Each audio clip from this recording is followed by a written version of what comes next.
Andy Biggs here, Arizona's 5th Congressional District. We're at the border in Columbus, New Mexico. Behind me is Mexico, and the on the New Mexico side is my friend Art Del Cueto, who's the Vice President of the National Border Patrol Association and an active Border Patrol agent working out of the Arizona area. So Art, tell us what we see here. Well, we're seeing a lot of the things that we constantly complain about. Obviously, you have a better fencing over there, and if you just drive 3-4 miles away from the port, you get this.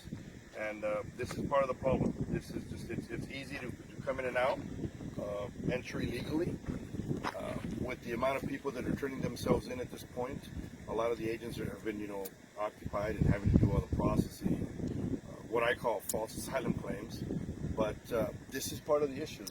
We need more manpower out here. This is an area that, as you can see, would be easy for individuals to enter illegally, and we definitely need to do something. And there's a legal port of entry probably about 4 miles back, correct, east of us. So for those that are asking for asylum, that's the correct area to go. Exactly. Not through here. And you know what?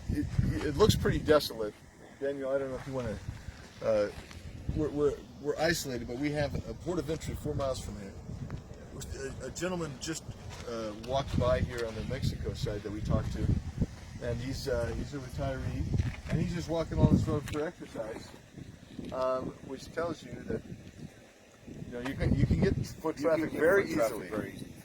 Yes, it's obviously there's a community on the Mexican side that's pretty close. The cattle yards, but I mean it's just we have way more security at a Walmart going in and out than we have on our nation's borders, and that's something that seriously needs to be taken care of. Yeah, I agree with you, Art, and thanks for bringing us, being with us as we're down here.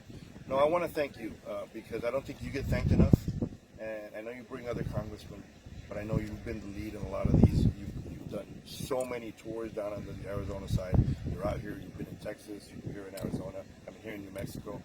I can't thank you enough on behalf of all the agents because you're really, truly somebody that's a real patriot, and you're showing the issues that need to be taken care of, and I just wish that more individuals in Washington would take this seriously. Well, I do take it seriously, and I know you take it seriously, and I get back to what we said yesterday to the Border Patrol and ICE agents and all the people we were talking to.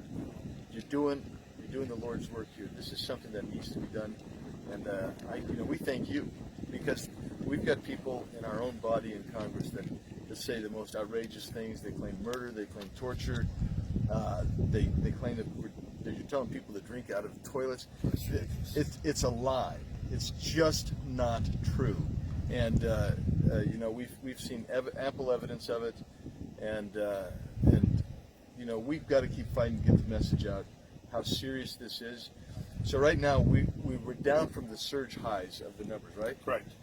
But in El Paso sector alone, they're catching between 300 to 500 people a day. And it still doesn't diminish that there's certain areas on the border where groups are still crossing and they're trying to avoid apprehension. Right. And that's what the people should be more concerned about. Not so much the individuals that are turning themselves in, but how much are we not catching? And that should be a top priority. Absolutely right. And plus you have the drugs coming across. That hasn't stopped. That hasn't slowed down one bit. Yeah. And then you also have some of these people that get involved. They're trafficked all over the country. There are cartel affiliates that are basically exploiting these people in virtually every place in America today. And the open border issue and the sanctuary city issue, all that does is create a magnet for more lawlessness. Right. It doesn't stop the problem. Right. So we get back to it, and we're gonna be looking at some more stuff here in New Mexico. We'll be back in Arizona and continue to look and talk to people there. But thanks, Art, for what you do. Appreciate it.